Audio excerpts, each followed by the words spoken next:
So guys, आज हम जिस मूवी को देखने वाले हैं उसका नाम है paranormal activities the ghost dimension. एक ऐसा डायमेंशन जिसके जरिए एक लड़की सन 1988 से 25 साल फ्यूचर में यानी कि 2013 में आती है। उस लड़की को अपने साथ ले जाने जो बिल्कुल उसी की तरह थी, क्योंकि इसके शुरुआत में यानी कि साल 1988 में केटी और क्रिस्टी नाम की दोनों बहनों को उनके दादी डेनिस ने जबरदस्ती तंत्र मंत्र और काली शक्ति के रिचुअल जैसे चीजों में धकेल दिया था। हालांकि उनके पिता ने ये सब रोकने का बहुत कोशिश किया था, पर डेनिस जिस काली शक्ति को पूजती थी वो एंटिटी न सिर्फ उसके रीढ़ का हड्डी तोड़ते हुए उसे मार देता है, बल्कि वो इन सबको रिकॉर्ड भी करता है। जिसके होते डेनिस दोनों बहनों को एक आदमी के पास ले जाती है, जो उन्हें उस शैतानी एंटिटी का नाम टोबी बताकर उन्हें उसके प्लान का सबसे जरूरी चीज बताते हैं। लेकिन उस आदमी के हिसाब से दोनों बहनें इस काम के लिए काफी नहीं थे, बल्कि उसे उन दोनों जैसे एक और स्पेशल लड़की चाहिए था, जो कि होती है 2013 से लैला, जिसको लाने के लिए टोबी डायमेंशंस के बीच एक दरवाजा खोलता है। पर इन सब बातों से अनजान 2013 में ठीक उसी जगह जहाँ केटी और क्रिस्टी रहा करती थी, वहाँ लैला और उसका परिवार रहने आता है। और अब जब ये क्रिसमस का सीजन था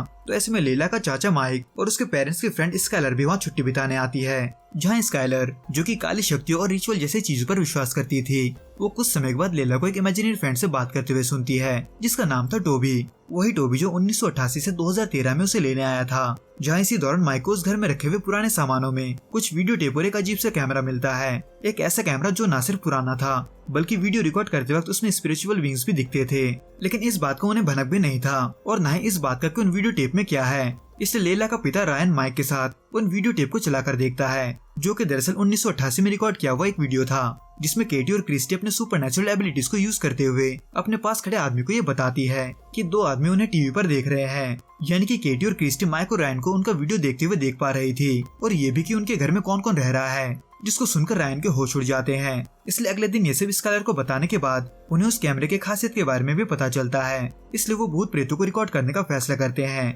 जहाँ पहली रात एक काला सा एंटिटी लैला के रूम के फ्लोर से निकलते हुए कई घंटों तक उसके ऊपर मंडराता है और इवेंचुअली लैला से बात करने लगता है। पर इतने रात को लैला को किसी से बात करते हुए सुनकर स्काइलर भी वहाँ आ जाती है। हालांकि उसे वहाँ कुछ नहीं दिखता, लेकिन वो एंटिटी उसके बीच में आने की वजह से उसे डरा जरूर देता है, जिसको अगले सुबह वीडियो में देख रायन लैला से टोबी के बारे में पूछता है, क्योंकि रात में लैला उससे बात करते वक्त उसे टोबी बुला रही थी। लेकिन लैला कोई जवाब नहीं देती, यहाँ तक कि उसने बात करना भी कम कर दिया था, जो कि रायन को और भी परेशानी में तब डाल देता है जब उसे पुराने टेप्स में भी टोबी का नाम सुनने को मिलता है, यानी कि केटी और क्रिस्टी से, जिसको लेकर रायन माइक से बात कर ही रहा था कि तभी उन्हें अपने हॉल में किसी के होने का आवाज आता है, जिसको फॉलो करते हुए रायन रिकॉर्डिंग करते हुए लैला के रूम तक जाता है जहाँ से वो आवाज आ रहा था। वैसे तो शुरुआत में उन्हें भी वहाँ कुछ नहीं मिलता, लेकिन जैसे वो लौटने को होते हैं वैसे ही वो एंटिटी रायन को डराते हुए उसे गिरा देता है। लेकिन माइक, जिसको अब भी इन सब पर विश्वास नहीं हो रहा था, उसे रायन अपने डरने का वजह बताते हुए वो एंटिटी भी दिखाता है जिसको उसने पिछली रात लैला के रूम में देखा था। और अब जब ये सिर्फ लैला के रूम में ही नहीं बल्कि पूरे घर में हो रहा था,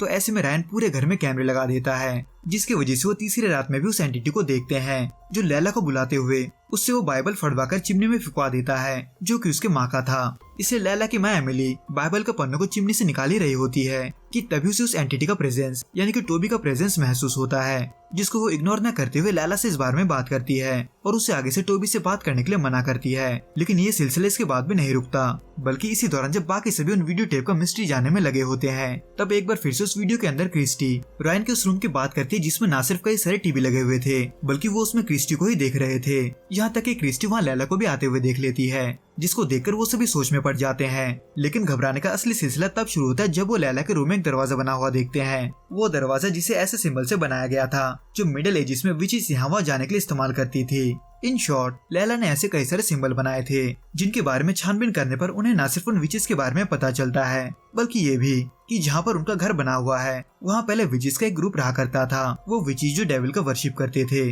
जिसको जानने के बाद रायन मदद के लिए फादर टॉड से मिलता है और फादर टॉड को पुराने वीडियो टेप्स के अलावा उन वीडियोस को भी दिखाता है जिसको उन्होंने रिकॉर्ड किया था। वैसे तो फादर टॉड को शुरुआत में ये केस उतना सीरियस नहीं लगता, पर लैला जैसे ही फादर टॉड पर हमला कर देती है वैसे ही फादर टॉड इस चीज को लेकर कन्विंस हो जाते हैं कि टोबी न सिर्फ कोई डीमन है, बल्कि वो पुराने टेप में दिखाए गए विचेस से जुड़ा हुआ है। इसलिए रायन उन विचेस को लेकर और भी रिसर्च करता है और ये पता करता है कि उन विचेस ने इससे पहले भी एक फैमिली को मारा था, क्योंकि उन विचेस को उनका लड़का चाहिए था जिसका नाम था हंटर, जो कि उसी सेम दिन में पैदा हुआ था जिस दिन लैला का जन्म हुआ था। लेकिन इसमें जो चीज रायन को और भी चौंका देता है वो होता है 1992 का एक पुराना टेप जिसमें हंटर भी था। पर अब जब हंटर का जन्म 2005 में हुआ था तो ऐसे में वो उस वीडियो में कैसे हो सकता है, ये चीज रायन को बिल्कुल समझ नहीं आता। और उसके ऊपर से उन वीडियो को देखकर रायन को ये भी पता चलता है कि टोबी को असल में लैला इसलिए चाहिए क्योंकि टोबी को एक फिजिकल बॉडी चाहिए था, लेकिन वो बॉडी लैला के खून के बिना नहीं बन सकता था। इसलिए 7वें रात के दिन टोबी लैला को अपने पास बुलाता है, उस दरवाजे के जरिए जिसको लैला ने सिंबल के साथ बनाया था, जिसको होते हुए अपने कंप्यूटर स्क्रीन पर देख सभी लैला के पास भागते हैं। हालांकि उन्हें लैला उसी के बेड पर मिलती है, लेकिन वहाँ कोई दरवाजा नहीं होता।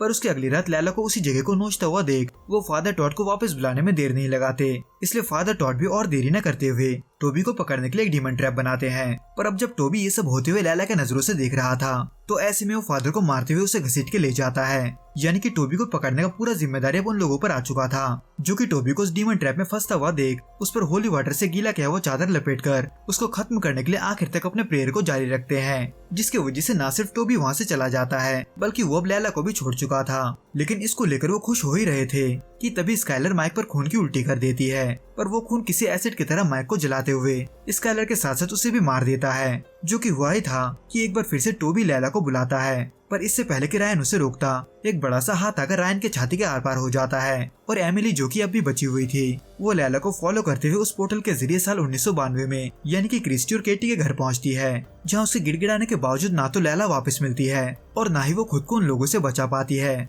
बल्कि टोबी उसे मारते हुए कैमरे के रिकॉर्डिंग के साथ साथ इस मूवी को भी खत्म कर देता है। तो दोस्तों इस वीडियो में बस इतना ही। आपको ये वीडियो कैसा लगा आप हमें कमेंट करके जरूर बताना। मैं आपसे फिर मिलूंगा कुछ नए और ऐसे अनोखे मूवीज के साथ। अगर आपको ये वीडियो पसंद आए तो प्लीज इस वीडियो को लाइक, शेयर और प्लीज इस चैनल को सब्सक्राइब जरूर करें। Till then good bye and be safe.